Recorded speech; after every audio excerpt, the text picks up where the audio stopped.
I want you to just picture something in your own kitchen for a second.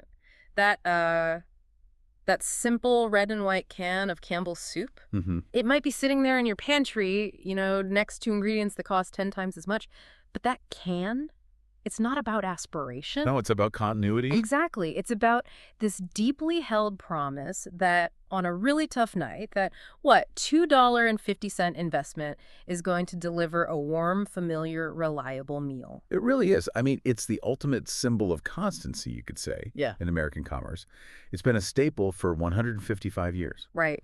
And that is precisely why the recent scandal was so seismically disruptive. Yeah. The alleged comments from a VP calling the product and its customers, shit for rough, poor people. It felt like more than just a standard PR disaster. It was almost like a crisis of faith. It was. That comment, it didn't just expose an employee problem. It felt like it exposed a fundamental identity crisis for a brand built, entirely on serving the many. And our mission for this deep dive is to look at this crisis, but not through the usual lens of, say, corporate damage control or CPG strategy. Okay. We are going to examine this through the framework of brand sovereignty.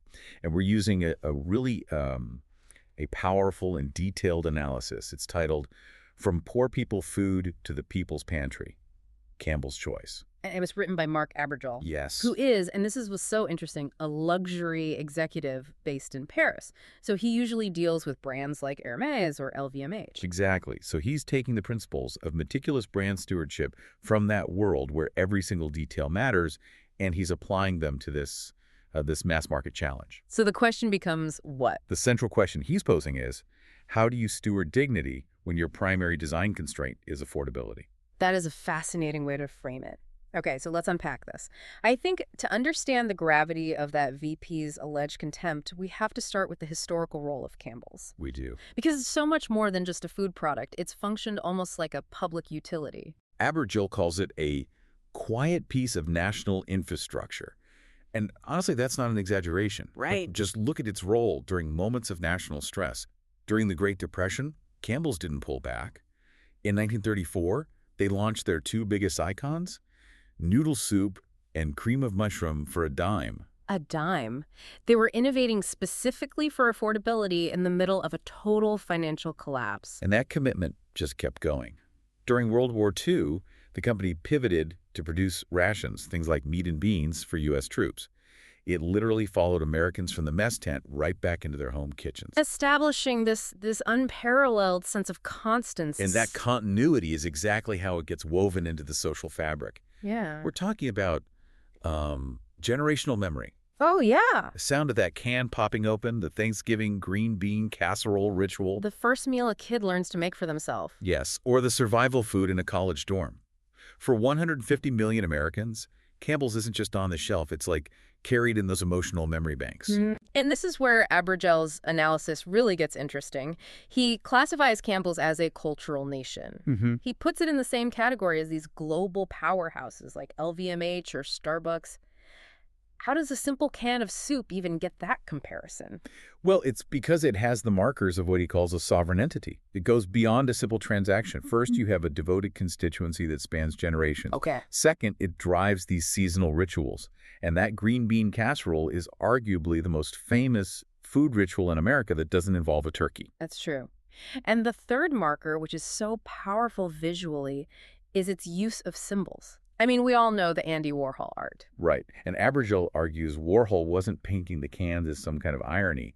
He was painting them as American vernacular. Vernacular, the common everyday language. Exactly. Warhol saw that Campbell's was already this iconic, collective, democratic visual. It wasn't just a product.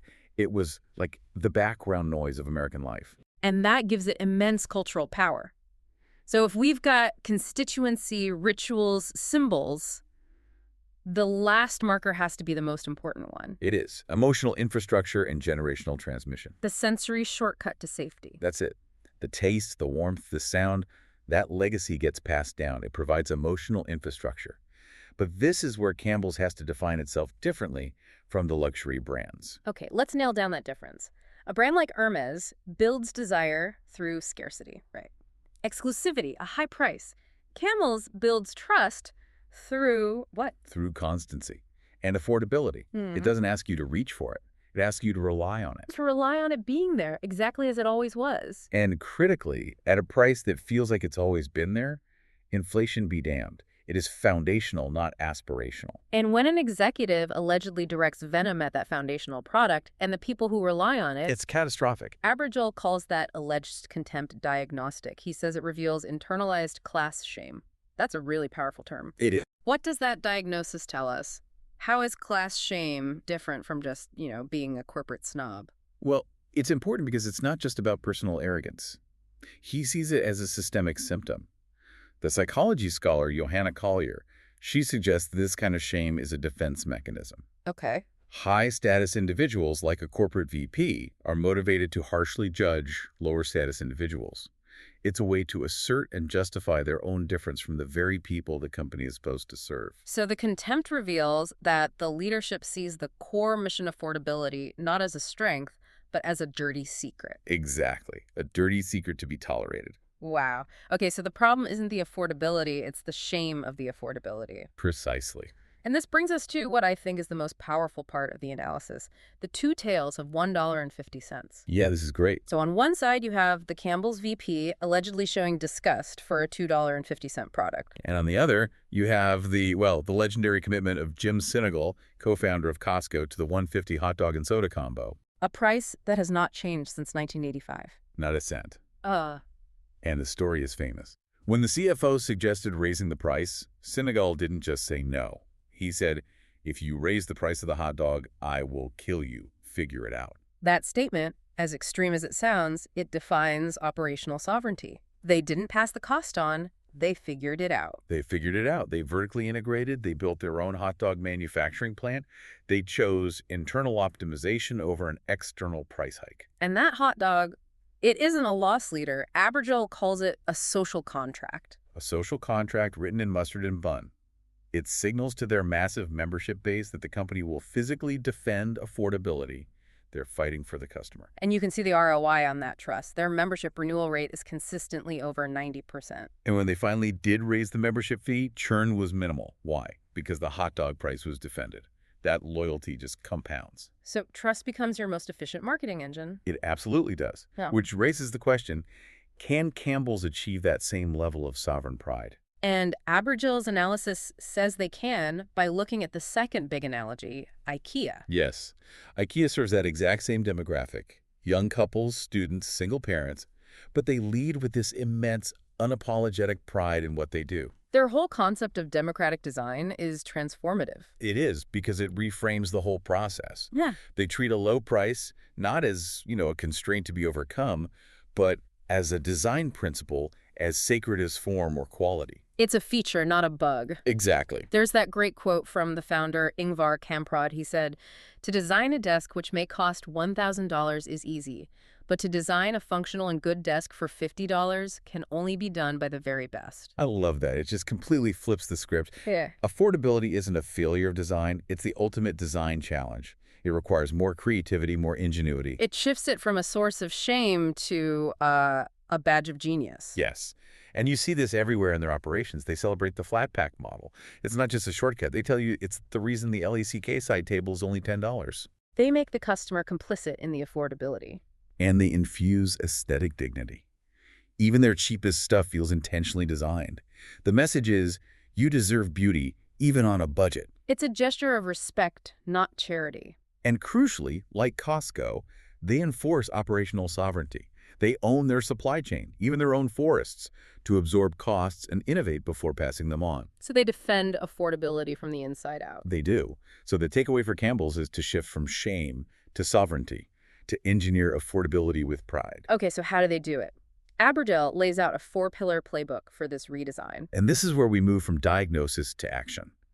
These aren't just PR fixes, they are structural changes.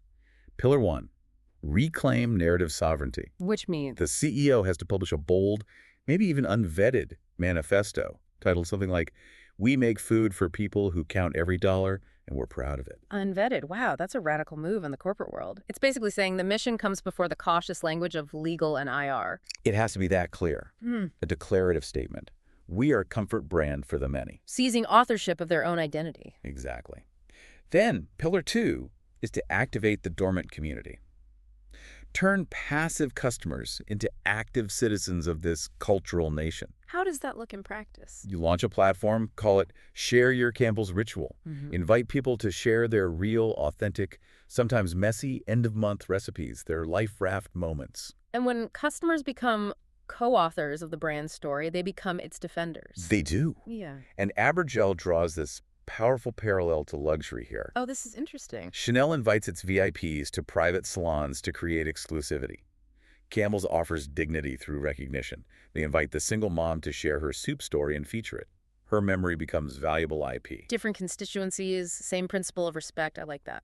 Pillar 3 applies the IKEA playbook directly to food. Designed for the many. Proudly. So the internal mandate becomes what? A non-negotiable triad? Beautiful, comforting, affordable, and all innovation has to focus relentlessly on perfecting that $2.50 price point. That's the Costco move. And transparency is key. They should publish something like how we keep soup at $2.50, showing the operational genius required. And finally, Pillar 4. This might be the most unique part. The Campbell's Truth Council. A truth council? Governing dignity. What would that even be made of? It has to be diverse and external. Abergel suggests a public health nutritionist, a sociologist of food and class, and most importantly, a low-income parent advocate. But wouldn't a council like that just slow everything down? It acts as a governing check, not a brake. Its mandate is a quarterly review of product nourishment, respectful marketing, and making sure the rhetoric matches reality. So it's like Hermès quality councils, which make sure every Birkin bag is perfect. But for dignity. The Truth Council ensures every Campbell's product respects its customer. It prevents future toxic VPs because the accountability is formalized, external, and permanent. This whole analysis, it really boils down to this idea that the real divide in commerce today isn't luxury versus mass. No, it's between brands that respect their constituency, Costco, IKEA, Hermès, and those that don't. And dignity is profitable. Absolutely. The ROI is clear. Loyalty compounds. Word of mouth replaces expensive advertising look at Trader Joe's. And top talent gravitates to mission-driven companies. Campbell's already has all the pieces, the memories, the infrastructure, that sacred place in the pantry, 155 years of history. It just needs leadership willing to fully own that mission with pride, to see affordability not as an embarrassment, but as its greatest competitive innovation. So we'll leave you with this final question to think about. The most efficient way for a mass brand to regain trust isn't to increase product quality for the wealthy, but to structurally protect the dignity of its most financially constrained customer. Does this analysis suggest that the greatest corporate innovation today isn't in creating new premium products, but in engineering affordable constancy?